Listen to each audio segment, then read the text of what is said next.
We're coming off a 2-1 day for plus 0.9 units. We rode the Rebels, got absolutely washed backing Bama, and let Maxi chauffeur us out of Dallas. The fast track in New Orleans showed up.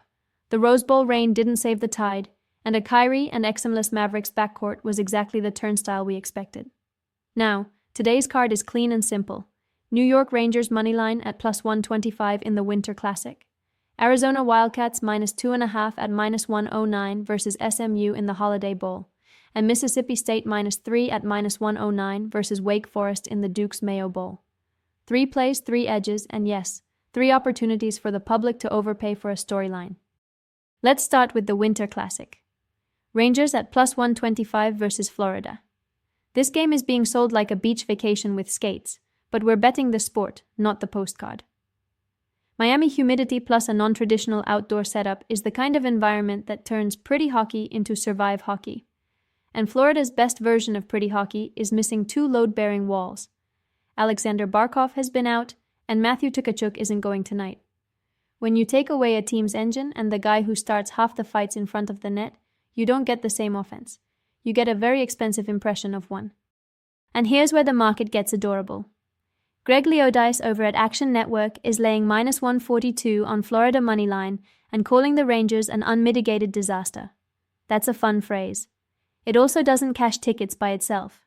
His argument leans on a short window goalie angle, Bobrovsky's recent high-danger goals, saved above expected spike, and a brutal high-danger save percentage split for Shesterkin. Cool. That's like buying a used car because the check engine light turned off for 10 minutes. Short samples are not a religion. Our angle is simpler. Style plus availability plus price. Florida is forced into more try-hard offense without Barkov and Tkachuk, less controlled possession, more hope pucks, more shot volume that looks scary but isn't actually premium. And if you're going to back Florida at a favorite price, you're also trusting Sergei Bobrovsky to be something close to elite this season. He hasn't been. We've seen the numbers and we've watched the tape. The save percentage is sitting ugly, and Florida's defensive profile has been leaky enough that it's not exactly a spa day behind that crease. Meanwhile, the Rangers have quietly been a different animal away from home, and they've got a weird little niche superpower in these novelty games. They're 5-0 all-time in outdoor games. 5 games is not a universe, but it is enough to tell us they don't melt when the setting gets weird. And we want weird tonight. We want the team that can win a low-glamour game with goaltending, structure, and 1 or 2 clean counterpunches, because that's how underdogs cash when the ice is less Olympic sheet and more busy parking lot. Also, for the score a million goals crowd, Tony Sartori at Covers is leaning into the over, basically expecting a high-scoring Winter Classic, with a wounded Florida forward core. That's not analysis, that's a vibes-based smoothie. If you want to drink that, go ahead. We're taking the plus price and trusting the Rangers to keep this game inside the margins. Rangers moneyline, plus 125. Alright, second play. Arizona minus 109 versus SMU in the Holiday Bowl. This is the part of bowl season where people pretend roster volatility is a minor detail. It's not a minor detail. It's the whole movie. And Arizona's situation is the one we want. Relatively stable, still motivated, and built around the exact matchup edge that breaks SMU. Here's the core. Arizona's pass defense is a problem. A real one. We're talking top tier by EPA per pass allowed. Action Network has them ranked 3rd nationally. And that matters because SMU is built like a passing team that keeps passing because it has to. Covers breakdown hits the part casual bettors ignore. SMU throws at one of the highest relative rates in the country, and their rushing attack fails more than 56% of the time. Read that again. More than half their runs are basically a donation to second and long. So what happens when a pass-heavy offense runs into an elite drop-back defense? You get punts and panic. And when SMU tries to pivot to the run as Plan B is that same run game that's been sputtering all year. That's not a pivot. That's a slow-motion fall. Now, the contrarian fun, some of the computer pick outlets, OddsShark for example, are calling for SMU to win, cover, and push the game over the total. That's cute, in the same way a racing stripe on a minivan is cute. Bowl games aren't played by a spreadsheet that assumes full rosters and identical motivation levels. Bowl games are played by actual humans, some of whom are healthy, some of whom are entering the portal, and some of whom are already mentally shopping for apartments in the NFL.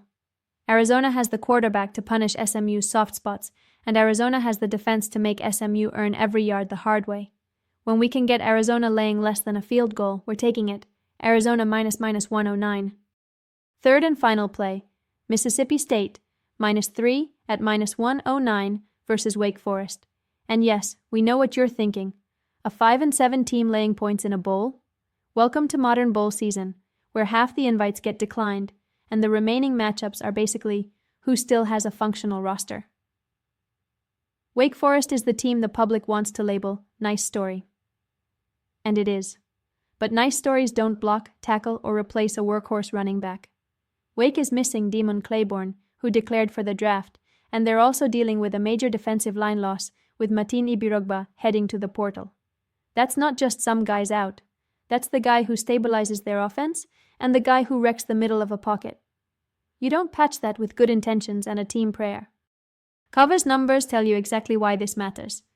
Wake's defense was legitimately good, but their offense was a tire fire, 91st in EPA and 117th in success rate. So when you remove their best offensive piece, you're not slightly worse. You're asking a bad unit to become functional on command. That's like asking a broken clock to start keeping time because it's on national television. And Mississippi State is undervalued because people box score scout the record and stop thinking. They were in tight games they didn't finish, overtime losses, last-second losses, and the efficiency profile is better than the 5-7 label. They've also got a quarterback situation that's annoying to defend. If freshman Camario Taylor is starting, the rushing upside is real, and it changes the geometry of the game. A run-heavy plan against a Wake team missing key trench pieces is exactly how favorites cover short numbers in bowl settings. Now, the fade spot. Picks-wise has Ben Dezell taking Wake Forest +3, leaning into the Mississippi State lost 3 straight angle and a quarterback availability note for Mississippi State. That's fine as a first glance, but it's missing the actual hinge of the matchup. Wake's offense was already struggling to generate efficient drives with Claiborne. Without him, you're asking them to win this game with sustained success passing and converting late downs, against an SEC front. In a bowl game where Mississippi State's entire incentive is prove we belong here, that's not a spot we want to stand in front of. We're laying the field goal. Mississippi State -3 at -109. That's the card. Rangers moneyline +125. Arizona -109. Mississippi State -3 -109. We're not predicting perfection. Variance is part of the deal. We're just insisting the math matters more than the narrative, because it does. Every single time.